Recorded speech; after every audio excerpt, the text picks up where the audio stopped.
بسم الله الرحمن الرحيم إن الحمد لله نحمده ونستعينه ونستغفره ونعوذ بالله من شرور أنفسنا ومن سيئات أعمالنا من يهده الله فلا مضل له ومن يضلل فلا هادي له وأشهد أن لا إله إلا الله وحده لا شريك له وأشهد أن محمدا عبده ورسوله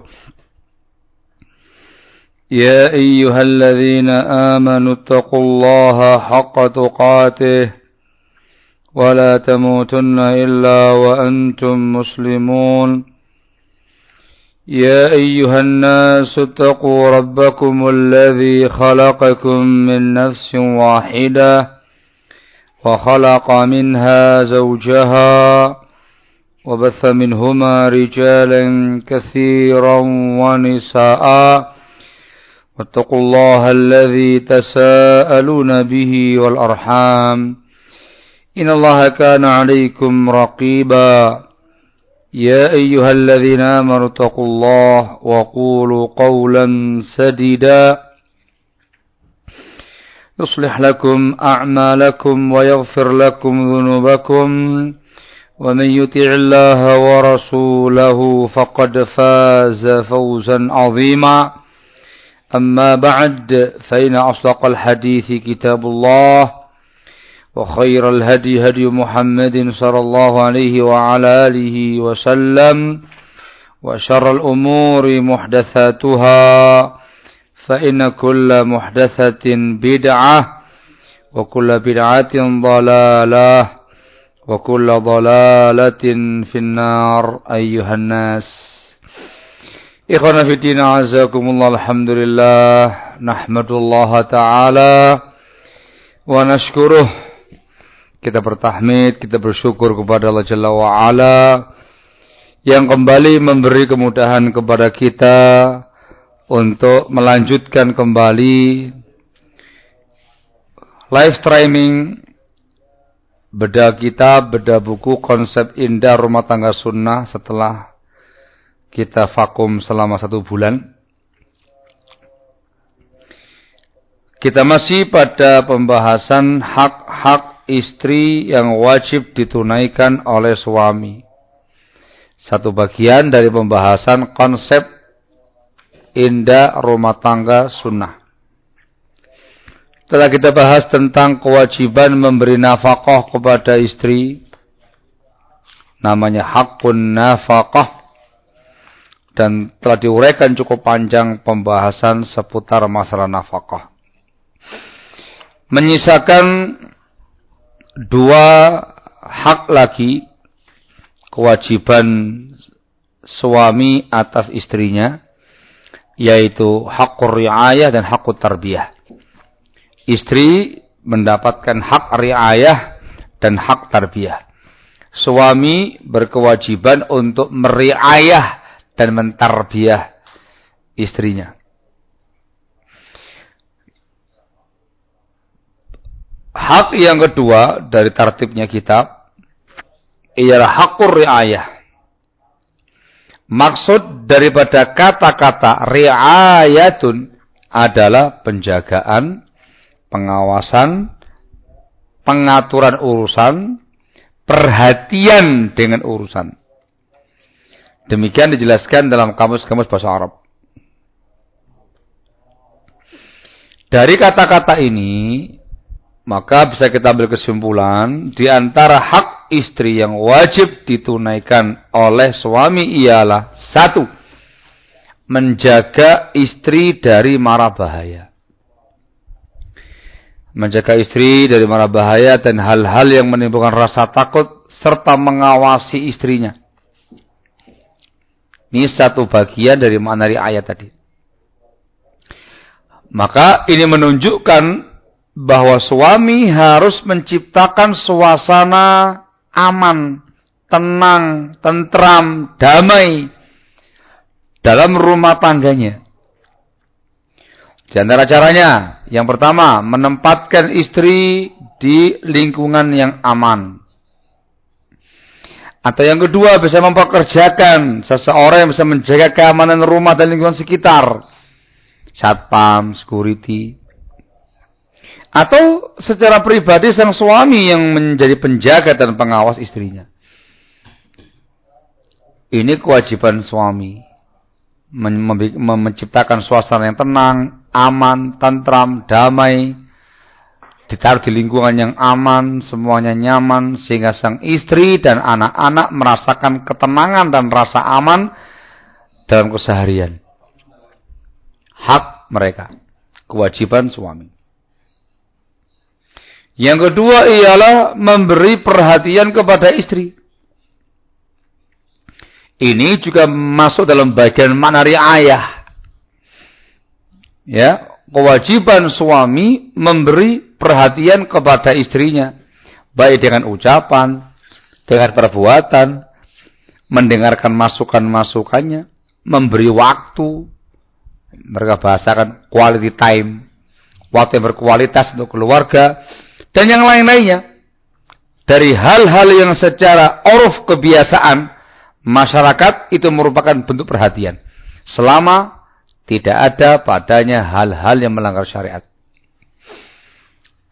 Ini semua tentu dengan kadar kemampuan suami dan dengan bimbingan syara. Perlu itu.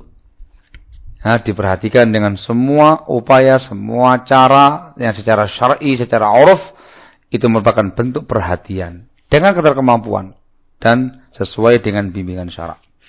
Ini termasuk makna riayah. Yang ketiga, kewajiban suami ialah mengatur urusan rumah tangga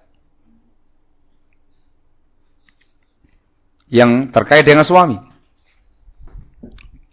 Ya, mengatur urusan rumah tangga yang terkait dengan suami seperti nafkah keluarga, mencari usaha, mengambil keputusan, kebijakan dalam beberapa perkara-perkara yang mau diputuskan, kebijakan rumah tangga. Ini semuanya terkait dengan suami. Kewajiban suami, haknya istri. Ada urusan rumah tangga yang terkait dengan pekerjaan rumah, ngurus anak, mengkhidmat suami, itu tanggung jawabnya istri. Nah, hadza wadih. Terkait dengan hak ini, hak riayah ini dan kewajiban suami sebagai ra'in disebutkan dalam hadis. Rasulullah mengatakan dalam sabdanya, "War-rajulu fi ahlihi ra'in wa huwa mas'ulun an ra'iyatihi." Dan seorang laki-laki adalah pemimpin, penanggung jawab, ra'id pada keluarganya dan akan ditanya tentang ra'iyahnya. Nah, dari sini masing-masing pasutri ini ada tanggung jawab riayah dengan porsinya masing-masing. Yang pernah kita singgung sebelumnya. Dalam hadis, laki-laki dikatakan ra'in. Di hadis yang sama, wanita, istri juga dikatakan sebagai ra'iyah. Sehingga masing-masing punya tanggung jawab riayah dengan porsi masing-masing. Dan dijelaskan pada konsep yang ketiga, terkait dengan masalah kepemimpinan dalam rumah tangga. Ya, untuk laki-laki, ra'in, riayahnya terkait dengan urusan suami. Nafkah keluarga, mencari usaha, mengambil keputusan, mengambil kebijakan, kepala rumah tangga. Istri terkait dengan rumah, yang urusan sumur, dapur, kasur, mengkhidmat suami, mengkhidmat anak, mengurus rumah, sebagai ibu rumah tangga, itu riayah untuk sang istri. Nah, semakin maksimal dan sempurna dalam menunaikan tanggung jawab riayah ini, maka akan semakin besar pula pahalanya dan keutamaan yang didapatkan dari pasutri. Ada sebuah hadis dari sahabat Abu Hurairah semoga Allah meridainya, kata Rasulullah SAW menjelaskan tentang wanita Quraisy. Beliau mengatakan nisa'u Quraisy khairu nisa'in rakibnal ibil ahnahu ala tiflin wa ar'ahu ala zaujin fi dzati yadih. Yang artinya wanita Quraisy adalah sebaik-baik wanita yang menunggangi onta. Di masa itu enggak semuanya perempuan menunggangi onta. Perempuan Quraisy termasuk yang menunggangi onta. Sebaik-baik perempuan yang menaiki onta adalah wanita Quraisy. Apa sifatnya? Dikarenakan dikatakan ahnahu ala tifl. Wanita yang paling sayang kepada anak kecilnya. Yang kedua, wa ar'ahu ala zaujin fi dzati yadih. Dan yang paling riayah kepada suaminya pada hartanya. Disebutkan dalam lafaz Imam Muslim, ahnahu ala yatimin fi sigharih. Paling sayang kepada anak yatim yang masih kecil. Nah, dalam hadis ini, barakallahu fikum, Nabi kita Muhammad SAW memuji wanita Quraisy dengan menyebutkan dua sifatnya. Yang pertama adalah haniyah. Ahnahu ala tiflin. Bahasa Arabnya untuk perempuan namanya haniyah. Biasanya kalau nama orang dikasih nama haniyah. Namanya siapa? Haniyah. Ini adalah haniyah. Yaitu wanita yang menyayangi anak-anaknya yang ditinggal wafat bapaknya. Mencurahkan perhatian kepada mereka, bagus dalam mendidik mereka, dan tidak menikah lagi karenanya. Itu namanya haniyah. Jadi mati oleh suaminya, anaknya masih banyak kecil-kecil, maka dia fokus mengurusi anak tadi itu. Itu perangai yang sangat indah. Alasan tidak menikah lagi ialah untuk lebih maksimal mengurusi anak-anaknya. Boleh. Ya boleh juga menikah lagi, nggak ada masalah. Cuman ini perangainya perempuan Quraisy. Rela menjanda untuk mengurusi anak yatimnya. Nah, kata para ulama, kalau sudah menikah lagi, maka tidak disebut dengan haniyah. Ya udah, biasa. Namanya haniyah itu tadi. Ditinggal mati oleh suaminya, anak masih kecil-kecil, dia perhatian sama anak-anaknya, diperhatikan, dididik yang bagus, dan tidak menikah lagi. Artinya itu keafdalan sifat gitu ya, bukan keharusan. Namanya haniyah. Yang kedua, ra'iyah. Ar'ahu ala zaujin fi dzati yadih. Kalau perempuan namanya ra'iyah. Ra'iyah pada harta suami, yaitu wanita yang menunaikan hak suami pada hartanya dengan cara menjaganya dengan amanah, mengelola harta suami dengan baik untuk kepentingan nafkah dan yang lain-lainnya, serta mengamankannya dengan baik. Hadza ra'iyah. Hadis ini meskipun berkaitan dengan nisa Quraisy, ini penambahan dari saya, itu juga berlaku untuk siapapun. Semua wanita yang memiliki perangai yang sama dapat keutamaan yang sama. Dikatakan khairun nisa. Hadis ini meskipun berkaitan dengan wanita juga ditujukan kepada laki-laki. Dikarenakan sama-sama punya kewajiban riayah. Paham tuh? Ini terkait dengan ra'iyah perempuan. Riayahnya kaum wanita. Juga diambil dari sana terkait dengan kaum laki-laki. Nah, laki-laki yang terbaik, laki-laki yang sangat perhatian dengan istrinya, dengan anak-anaknya, perhatian dengan ucapan, dengan perbuatan, dengan semua upaya, dengan semua cara yang mengandung makna perhatian dengan bimbingan syariat. Orang yang betul-betul mengurusi, mengawasi, menjaga, mengatur urusan istrinya dan anak-anaknya. Semakin riayah, semakin afdal. Barakallahu fikum. Yang terakhir, hakut tarbiyah. Istri punya hak mendapatkan pendidikan. Kewajiban suami mendidik istri.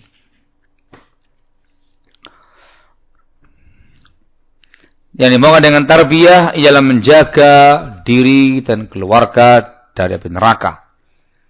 Dengan cara tarbiyah, dengan cara ta'lim. Allah mengatakan dalam firman-Nya, ya ayyuhalladzina amanu qu anfusakum wa ahlikum nara Wahai orang yang beriman, jagalah, peliharalah diri kamu dan keluarga kamu dari api neraka.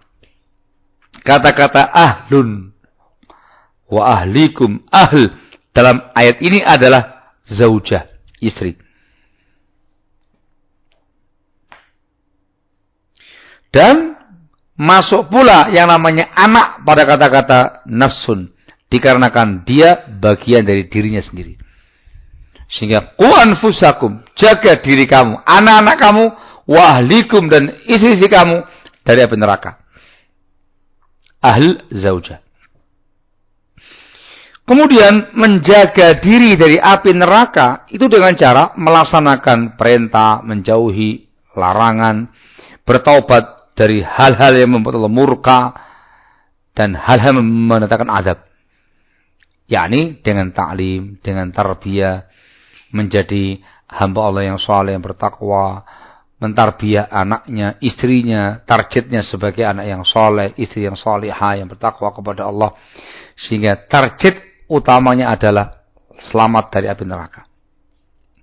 Menjaga anak dan istri dari neraka dengan cara mengajarkan ilmu, mengajarkan adab, bimbingan-bimbingan agama kepada mereka. Termasuk memerintahkan untuk melaksanakan perintah Allah dan menjauhi larangan-larangan Allah Taala. Demikian disebutkan dalam tafsirnya. Diriwayatkan oleh Abdul Razak Al-Firyabi, Sa'id bin Mansur, Abd bin Humaid, dan yang lain-lainnya dari sahabat Ali bin Abi Thalib semoga Allah meridhai tentang ayat di atas. Qu anfusakum wa ahlikum nar. Beliau mengatakan, maknanya adalah ajari diri kalian dan keluarga kalian perkara kebaikan serta ajari mereka tentang adab. Ini disahihkan oleh Syekh Al-Bukhari dalam bukunya Huququl Aulad. Juga diriwayatkan oleh Ibnu Jarir At-Tabari dalam tafsirnya, juga Ibnu Munzir dari Ibnu Abbas meriwayatkan juga berkata, maknanya adalah kerjakan ketaatan kepada Allah, waspadailah kemaksiatan kepada Allah, perintahkan keluarga kalian untuk berzikir, niscaya Allah akan selamatkan kalian dari neraka.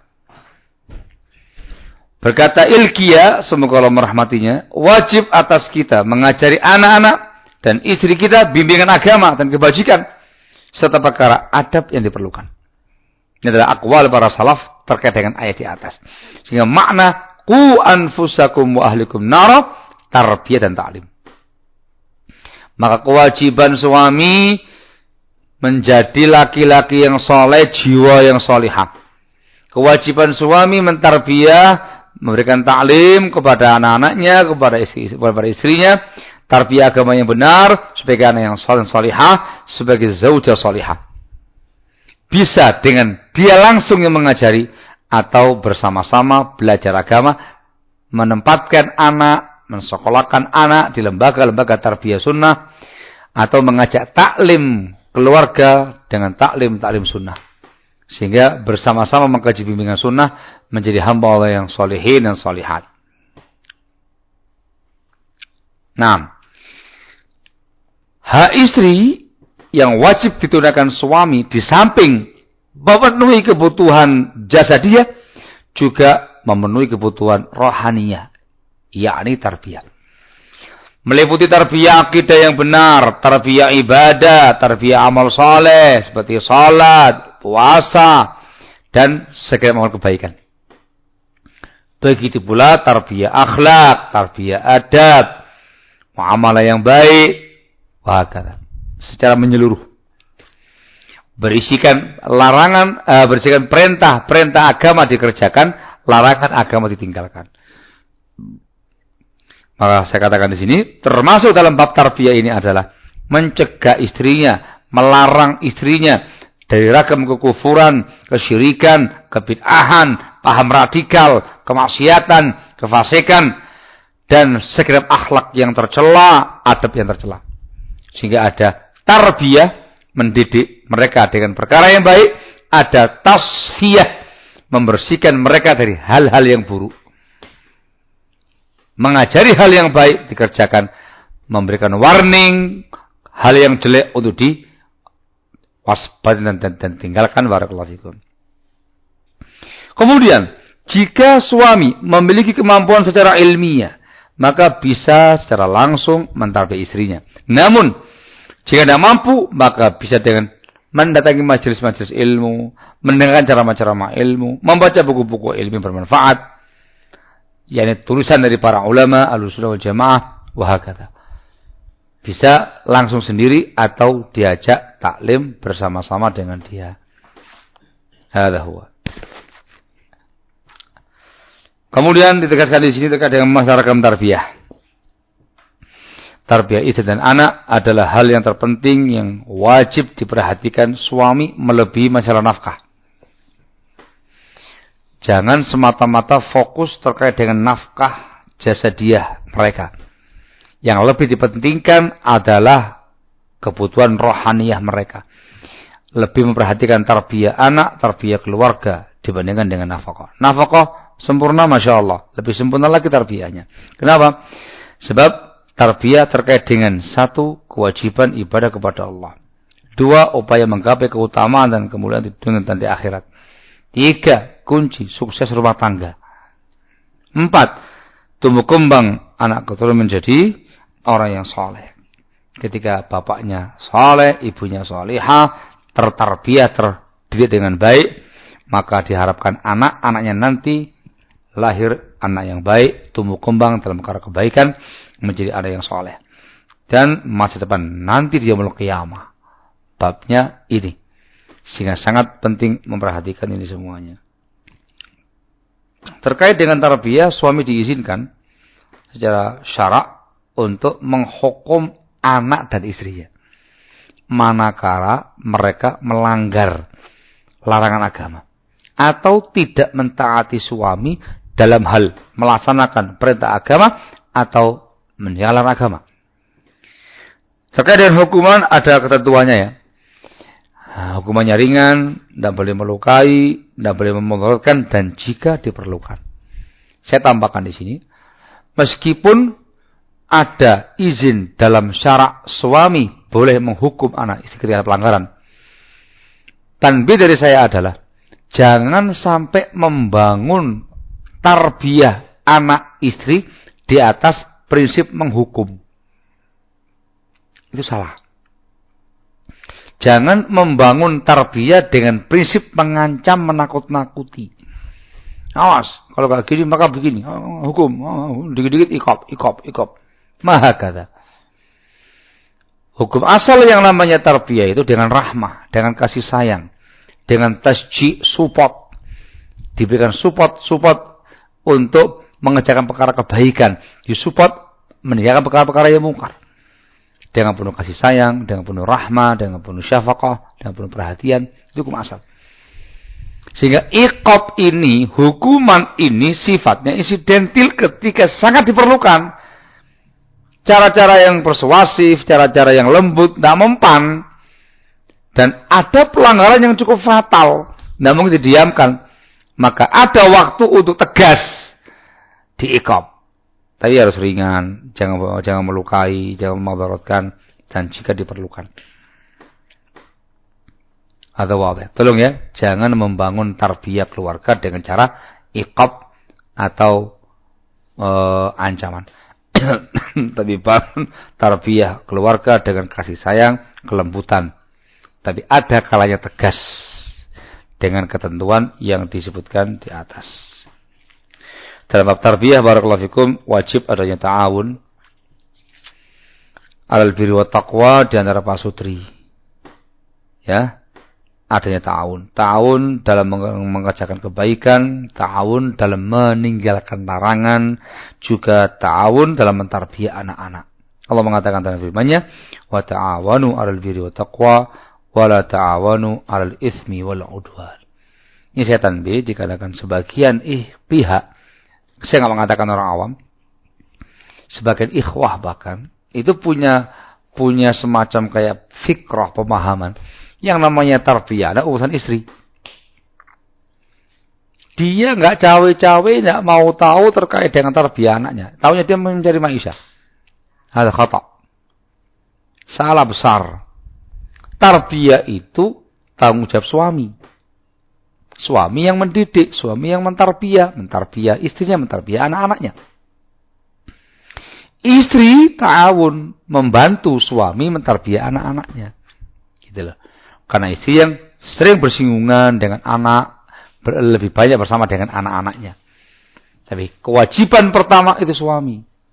Sehingga salah besar ketika tarbiyah anak itu kewajiban istri murni, suami enggak cawe-cawe. Ada pemahaman demikian di sebagian ikhwah, itu dirubah. Atau sebaliknya suami, istri enggak mau tahu. Lah, yang betul adalah ta'awun 'alal birri wa taqwa dalam bab ini. Pak Sutri saling membantu untuk mentarbiyah anak-anaknya, saling ta'awun untuk mengerjakan perkara kebaikan, saling ta'awun untuk menjauhi larangan-larangan agama. Barakallahu fikum. Semoga Allah Ta'ala berikan taufiknya kepada kita semua, kepada anak-anak kita, keluarga kita. Allah beri taufik kepada kita, kebutuhan kepada kita sebagai kepala rumah tangga, bisa memberikan perhatian, cinta kasih kepada anak istri, bisa mentarbiyah mereka semua. Dan Allah memberikan taufik kepada anak-anak kita sebagai anak yang sholihin, sholihat. Berikan taufik kepada zaujah kita sebagai zaujah yang bertakwa, yang sholihah. Sehingga diharapkan ada rumah tangga yang diasmi dengan sunnah, dengan agama. Rumah tangga yang sakinah, mawaddah, warahmah. Ketika masing-masing menunaikan kewajiban-kewajibannya, melaksanakan kewajiban-kewajibannya, menunaikan hak pasangannya dengan penuh keikhlasan, dengan penuh kejujuran, dengan penuh semangat, lillahi ta'ala, dengan maksimal, dengan sempurna, maka insyaallah rumah tangga itu akan menjadi rumah tangga yang sakinah, mawaddah, warahmah, rumah tangga yang indah. Barakallahu fikum. Ini berhenti sampai sini konsep-konsepnya.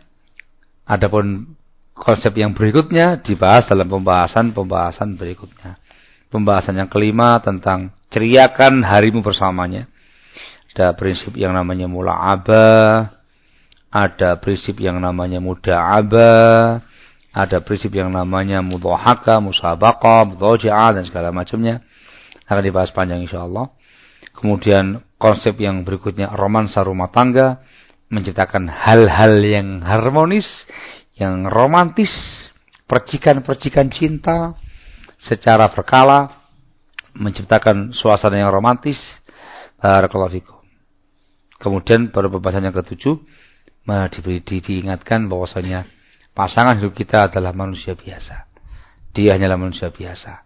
Nah, dia akan dibahas sedikit terkait dengan prahara-prahara rumah tangga, meskipun tidak sempurna, namun diangkat sedikit terkait dengan bab itu. Baru setelah itu nasihat-nasihat para salaf kepada para mempelai di hari bahagia. Insyaallah kita akan kaji pada kesempatan yang berikutnya. Pembahasan yang kelima, temanya sesuai dengan kitab Ceriakan Harimu Bersamanya.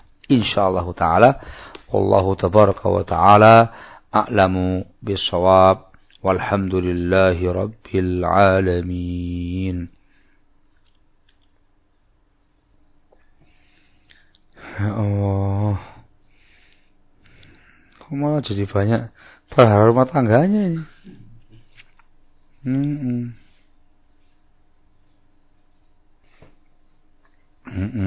Fansad Asy-Syaikh Abdullah bin Baz rahimahullah membolehkan ummahat memakai make up di hadapan para umat saja, tidak di depan ajnabi. Dengan saat make up itu tidak memudaratkannya.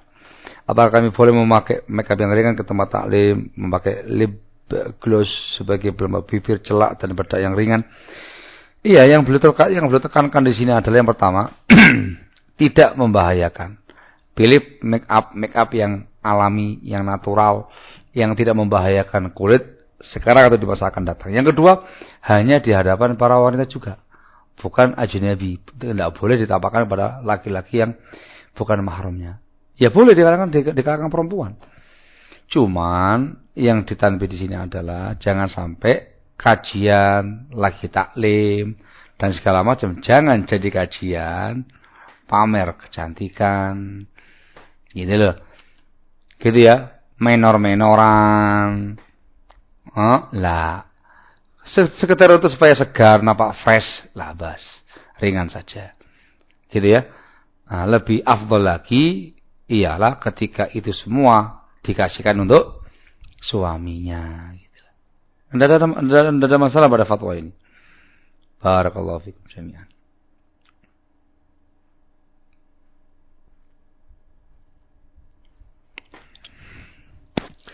Seorang ibu qadarullah memiliki kontak erat dengan penderita TBC, yakni mertua beliau sendiri. Sekarang sudah meninggal. Qadarullah beliau mengalami gejala TBC beberapa hari sebelum mertua beliau meninggal. Gejala tersebut berlangsung hingga 3 pekan. Keluarga sudah menasihati untuk periksa, namun sang ibu menolak dengan sangat. Padahal sudah ditemu nasihat dari yang paling halus, namun qadarullah tetap tidak mau periksa.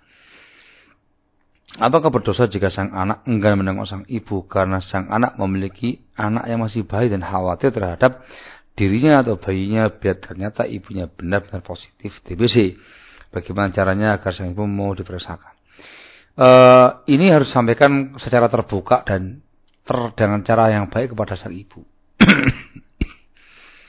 Mohon maaf, bukan karena durhaka sama ibu atau semisalnya, mohon maaf Bu. Mungkin saat ini belum bisa ziarah ketemu langsung. Dikarenakan ibu lagi sakit dan saya masih punya anak kecil-kecil, khawatir tidak ada apa-apa. Cuman tetap berwalidain, menyambung hubungan dengan cara-cara yang lain. Bisa telepon, ya via by phone, bisa telepon, video call dan segala macamnya. Selama itu mahram semua atau perempuan semua, tetap komunikasi dengan ibu, jangan sampai lepas. Jangan ditinggalkan, jangan tidak lagi diurus gara-gara kamu bersendak. Tetap berbakti, dan alasan ini harus disampaikan secara terbuka supaya ibu itu paham. Jangan sampai sang ibu kecewa atau sakit hati, jangan sampai. Di antara caranya ya mungkin didatangkan orang yang memang ahli, mungkin ibu-ibu yang basicnya medis, entah dia dokter atau apa gitu, coba bincang-bincang dengan ibu tadi, memberikan masukan. Atau coba herbal, siapa tahu ada herbal-herbal yang bisa dipakai untuk penyembuhan TBC. Ya berusaha sekuat tenaga supaya sang ibu tadi mau diperiksakan. Barakallahu fikum. Wallahu tabaraka wa ta'ala alam bisawab. Mau tanya Ustaz, ketika kerja di PT, pas waktu sholat terkadang tertunda karena atasan menuntut harus dikerjakan pekerjaannya. Sementara kan harus tepat waktu. Bagaimana Ustaz? Nah itu. Kalau antum bisa mensiasati, misalkan kayak gini biasanya sholat asar ya? Apa zuhur? Oh, enggak lah. Biasanya kalau jam istirahat saya lebih memungkinkan lah. Biasanya gua asar. Ya zuhur kan memang ada jam istirahat ya. Masih memungkinkan. Dia bisa berjamaah dengan teman-teman yang sepekerjaan. Jamaah kedua atau ketiga insyaallah labas, disiasati. Karena ini asar. Berhentinya kan pulang jam 4 ya. Jam 4 atau malah setengah 5 atau malah jam 5. Tidak pernah ada kan jam 3. Tidak pernah. Minimal jam 4. Artinya kan melewati waktu asar. Biasanya itu asar. Nah, ketika memang dikhawatirkan sampai belobor seperti itu, sampai jam 4, setengah 5, jam 5 baru selesai, nggak ada kesempatan untuk mengerjakan asar, ya di antara siasatnya ya dijamak. Zuhur sama asar. Dijamak. Meskipun alasannya duniawi. Dan tidak menyelamatkan sholatnya. Solusi yang pas ya cari pekerjaan yang bisa sholat pada waktunya gitu. Sampaikan pada atasan baik-baik bahwasanya sholat itu tidak mengurangi kinerja gitu lah. Yang penting antum disiplin, antum profesional, antum sungguh-sungguh, masya Allah gitu. Itu tidak mengurangi apa-apa. Bahkan kalau diadakan malah dihentikan untuk berjamaah sholat, itu malah barokah itu nanti. Atasan dikasih masukan, kebijakan khusus gitu loh. Waktu sholat semuanya berhenti, jamaah isya asar berhenti, jamaah dulu. Teruskan lagi. Insyaallah barokah itu, barokah di pekerjaannya Mas. Dan barokah di perusahaannya insyaallah taala. Imma dzaka wa imma cari pekerjaan yang lain. Masih banyak pekerjaan di muka bumi ini. Wah, iki prahara rumah tangga kabeh iki. Nanti wis kalau pas pembahasannya wis.